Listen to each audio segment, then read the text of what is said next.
first one we built the correct way in the book.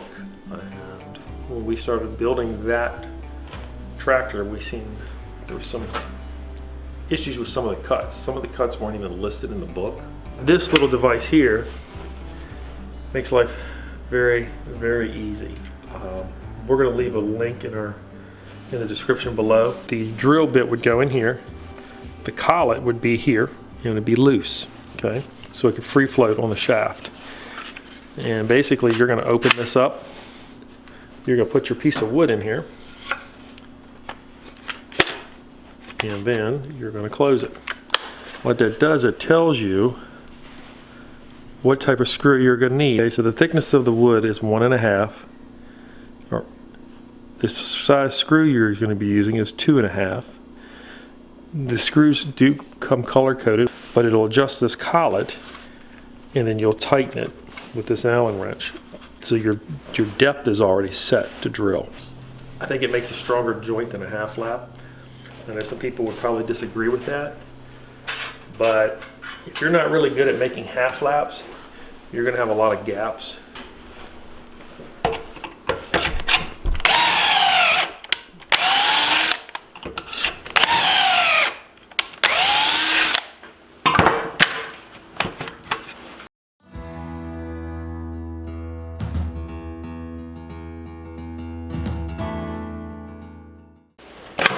We'll do a side-by-side comparison of the finished product when we're done to show you the difference. So, you know, me, by myself alone, I probably would have struggled with this because I don't have building experience. I've said that in the previous video. So my wife has built more than I have. From a young age, she's worked with more tools and so forth than I have.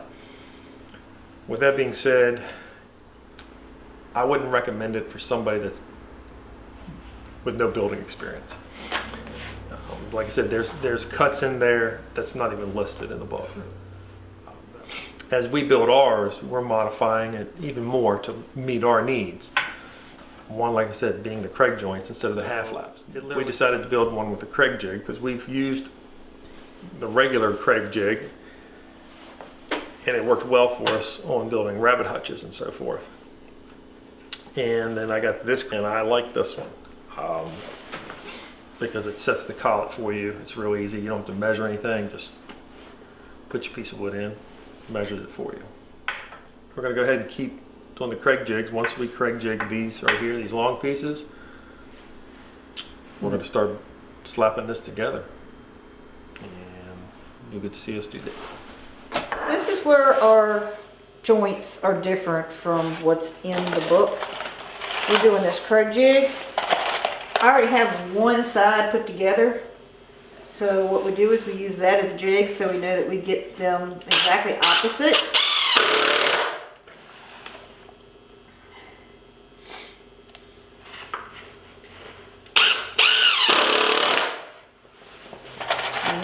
The other side, or you got which way is easier, straight down, or It don't matter. You tell me. if you go ahead and draw that one up with a square, put a square on it. Oh, you do that.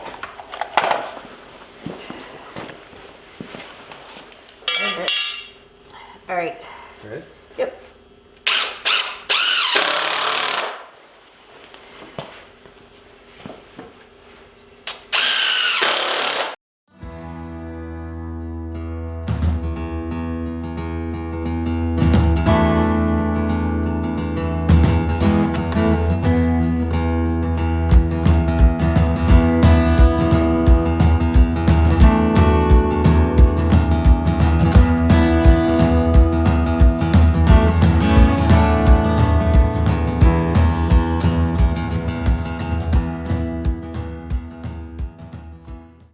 With the 2x4s and everything, it just...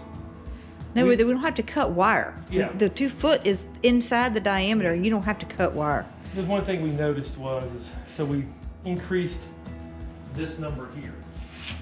Okay? Yeah. So instead of half lapping it, we increased this. So the wire will ride like in here and down to here. And there's no way that it's gonna drag. We've been cutting 2-foot wire. And we also added that board. Yes, This end board here, is not on the plans. this end board right here, and the one on the other end are not in the plans. And when we do the side-by-side comparison of the ones we have built out there, we'll show you. It makes It's a big difference. It's night and day, honestly. Doing it this way, there's no unrolling the wire while it's already up. I'm going to take these panels in a little while, lay them up on a table, and staple the wire to it, and then go put it together. Yeah. And that way, if you ever have a problem with the wood, something happens with the wood, you need to replace a piece of wood. Doing it this way with the Kreg jig joints, you take the screw out and you put a new board in. It's that easy. Yeah. You don't have to worry about it.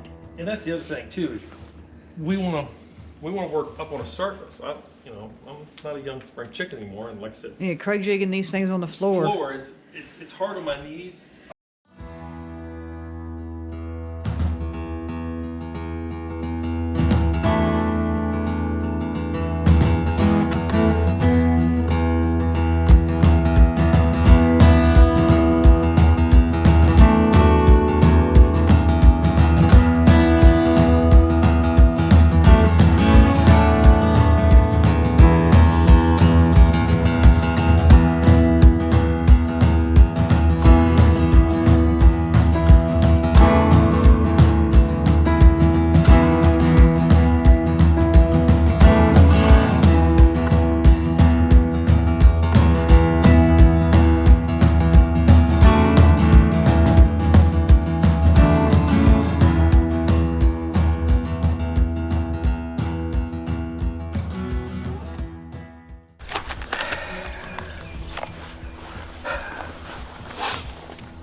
Well,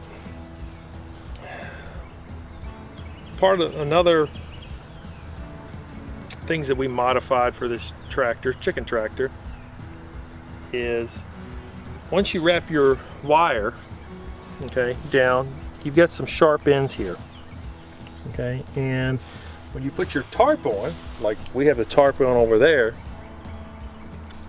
it'll catch the tarp and rip it. So what we're going to do is we're going to take a piece of 1x, okay, 1x4, and we're going to put it right up here and screw it in. Now I'm just using drywall screws, but what that does, it makes a finished edge. So when you have a tarp and it comes down, you're not going to, the wind and everything's not going to rip it out. We just found that we make small little adjustments here and there. Now, it'll add some weight, but I think in the long term, for stability, longevity of it, we're making some good adjustments. And we'll let you know how it goes throughout the year as we continue to raise meat birds. But building this infrastructure takes a little time. It's a little expensive, but we're building it to last so we can get multiple years use out of these tractors.